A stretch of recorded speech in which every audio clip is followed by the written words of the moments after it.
عليكم، مرحبا بكم في فيديو جديد ونهار جديد. نتمنى هذا الفيديو يلقاكم في احسن الاحوال. اليوم غنحضر معكم واحد المقارونيه بواحد الطريقه ايطاليه جد رائعه ممتازه. انا متاكده غادي تعجبكم وتعجب وليداتكم وغديروها وتعاودوها ان شاء الله.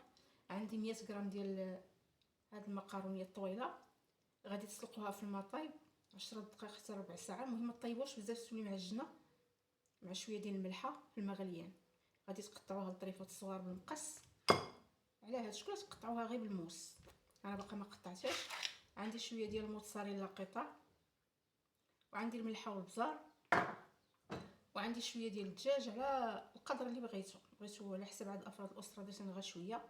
غادي نقطعتو طريفات، غسلتو بالحامض وقطعتو طريفات مع زيت الزيتون ديال الطياب، شويه ديال الملحه وشويه ديال البزار وشويه ديال السكنجبير.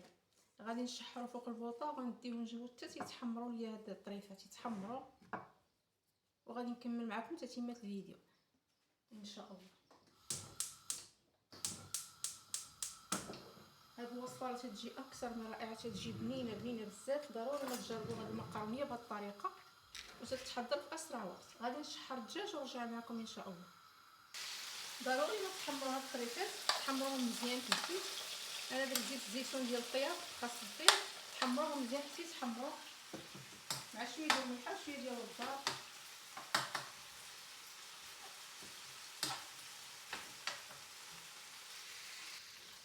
الدجاج ديالنا راه تيتحمر، هذوك التقطيعات اللي درنا ديال الدجاج تيتحمر واحد الجبانيه. عندي 4 البيضات، انا عطيتكم مقدار ديال 3 الناس، كانت افراد العائله كثار غادي تضاعفوا المقادير. 4 البيضات غادي نطربهم مزيان مع الملحه، شويه ديال الملحه شويه ديال البزار،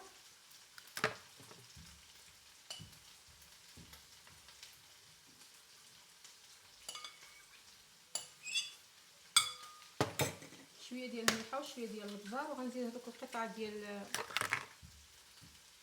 الموتزاريلا. غادي ندير الملحه، شويه ديال الملحه، باش الملحه بزاف، وغندير واحد شويه ديال البزار.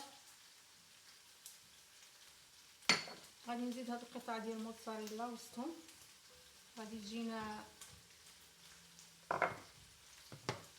هاد لي باط ديالنا يجينا معلكين. غادي نخلطو مزيان هاد العناصر. غادي نطربو هاد البيض مزيان، قلنا مع شويه ديال الملحه وشويه ديال البزار. اللي بغى يدير شويه الزعتر يدير الزعتر.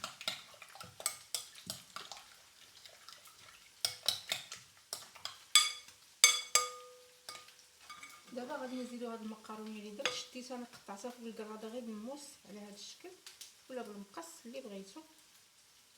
غادي نزيدها على هاد البيض، يعني غيولي عندي مزيج ما بين هاد لي باط والبيض اللي درت.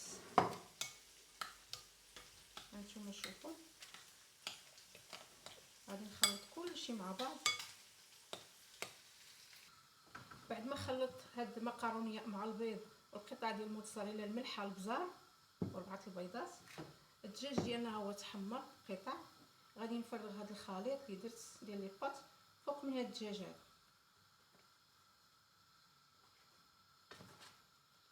هانتوما شفتوا، راه تجي واحد الوصفه هائله جدا، صيفيه لذيذه بنينه غنيه البروتينات عفوا. هانتوما شوفوا، تجي رائعه. غادي نرجعها فوق من البوطه حتى تحمر من التحت، وغنقلبها عاوتاني على الجهه الاخرى. وصفه رائعه، تنتمنى تجربوها. تنتمنى ما تنساوش الفيديو من لايك للتشجيع. اللي اول مره تيشوف القناه ما يبخلش عليا بالاشتراك، الله يجزيكم بخير. شي كومونتير زوين اللي تيشجع. هانتوما غادي نديرها فوق النار حتى تحمر من التحت، وغنقلبها على الجهه الاخرى. ضروري ما تغطيوها من الفوق 5 دقائق، ضروري تغطيوها. بعد ما تشد راسها ويتحمروا لنا الجناب، غادي نقلبها دابا على الجهه الاخرى فواحد الطبسيل يكون كبير، ورشها بشويه ديال الفرماج ونغطيها عاوتاني من الفوق شويه تيذوب داك الفرماج من الفوق من الجهه الاخرى، ونقدموها ان شاء الله.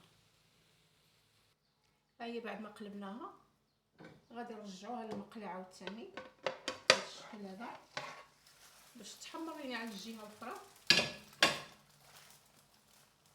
غادي نرشها بواحد شويه ديال الفرماج حمر من الفوق الشيدر باش تجي بنينه، ونرجعها تحمر من التحت على عافيه شويه مهيله.